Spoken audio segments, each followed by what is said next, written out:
Hello বন্ধুরা, আসসালামু আলাইকুম। জিএসএম পয়েন্ট সুজন থেকে আমি আছি আপনাদের মাঝে সুজন। তো বন্ধুরা, সকলকে জানাচ্ছি 2021 সালের আন্তরিক শুভেচ্ছা ও অভিনন্দন। আমরা এই পৃথিবীর মানুষ 2020 সালের মধ্যে পৃথিবীর সকলেই কিন্তু 2020 সালের মধ্যে আমরা বিষাক্ত হয়ে গেছি। তো তার জন্য মহান আল্লাহ পাকের কাছে আমরা হাত জোর করে অনুরোধ করে বলবো যে আল্লাহ পাক যেন 2021 সালটা আমাদেরকে সুন্দরভাবে কাটানোর তৌফিক দান করেন। সবাই বলে আমিন। আর তাছাড়া আজকে আমরা জানবো যে স্যামসাং মোবাইল ফ্ল্যাশ করার জন্য কি প্রয়োজন এবং কি স্যামসাং মোবাইল যেই Z3X ফ্ল্যাশ টুল এবং কি শেল Z3X বক্স যারা নতুন ব্যবহার করেন তারা কিভাবে এগুলো ইনস্টল করবেন আমি আপনাদেরকে ভিডিওর মাধ্যমে দেখাবো। তবে একটি বিষয় হলো যে ভিডিওটা আজকের ভিডিওতে আপনারা দেখতে পারবেন না, আপনারা ভিডিওটা দেখতে পারেন যে আমি ভিডিওটা আরও আগে অলরেডি আমাদের ইউটিউব চ্যানেলে আপলোড করে দিয়েছি।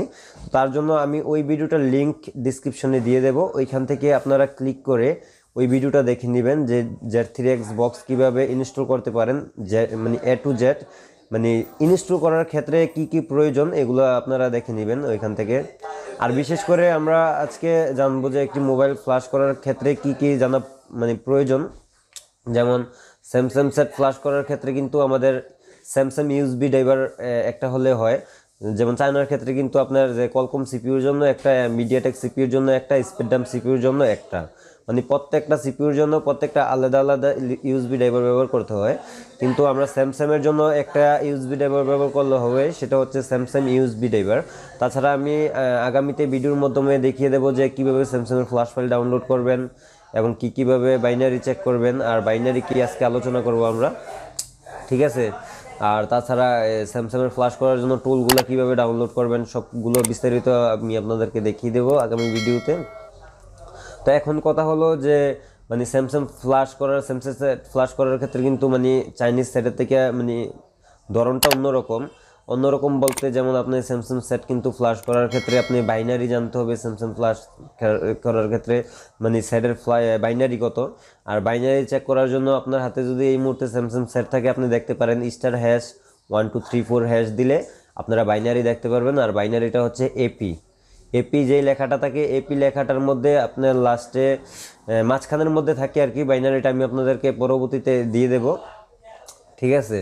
তো যেমন আপনারা এই বাইনারি জানতে হবে। আর আরেক কথা হলো স্যামসাং সেট ফ্ল্যাশ করার ক্ষেত্রে একটি ফাইল দিয়ে ফ্ল্যাশ করলে 100 থেকে 50% 40% সেটগুলো ডেড হয়ে যায়, একটি ফাইল দিয়ে ফ্ল্যাশ করতে গেলে।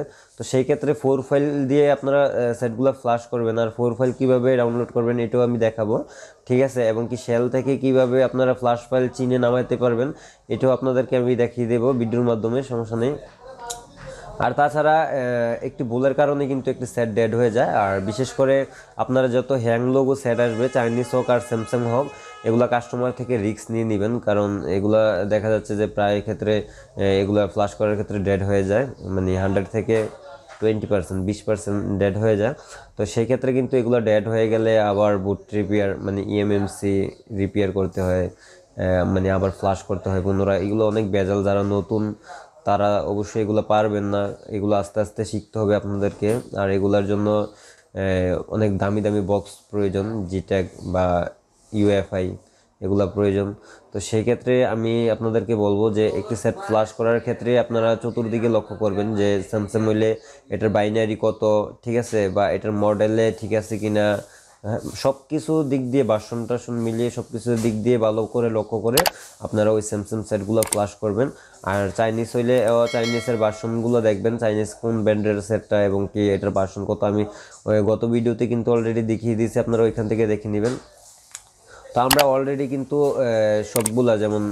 সবগুলা বলতে সিকে প্রো বা CM2 Z3X, হ্যাঁ, এগুলো আপনারা কিভাবে সেট আপ করবেন এ নিয়ে কিন্তু আমি ভিডিও আপলোড করে দিয়েছি। তার জন্য আমি আলাদাভাবে প্রত্যেকটা, আজকে যেমন একটা ভিডিও করতেছি এরকম প্রত্যেকটা ভিডিওর মধ্যে আমি প্রত্যেকটা লিঙ্ক দিয়ে দেবো, ঠিক আছে। আপনারা ওইখান থেকে দেখে আপনারা আগে দেখে নেবেন, কারণ আজকের ভিডিওটা দেখতে আছেন, ঠিক আছে, কিন্তু আজকেরটা থেকে কিন্তু জরুরি আমি যেই ডিসক্রিপশনে লিঙ্কটা দিয়ে দিছি Z3X বক্স কীভাবে ইনস্টল করবেন। ধরুন আপনি একটি Z3X বক্স আনলেন, এটার আপনি কিছুই জানেন না, তো সেই ক্ষেত্রে যেহেতু আপনারা আমাদের চ্যানেলের ভিডিও দেখেন, তার জন্য আমরা ডিসক্রিপশনে ওই লিঙ্কটা দিয়ে দেবো। আপনারা ওইখান থেকে ওই ভিডিওটা দেখলে অবশ্যই আপনারা Z3X বক্স সেট আপ করতে পারবেন। আর সেট আপ করার পরে কী কী টুল প্রয়োজন এগুলো নিয়েও বিস্তারিত আলোচনা করব। তো বন্ধুরা, আজকের ভিডিওটা আমরা এই পর্যন্ত করতে চাচ্ছিলাম।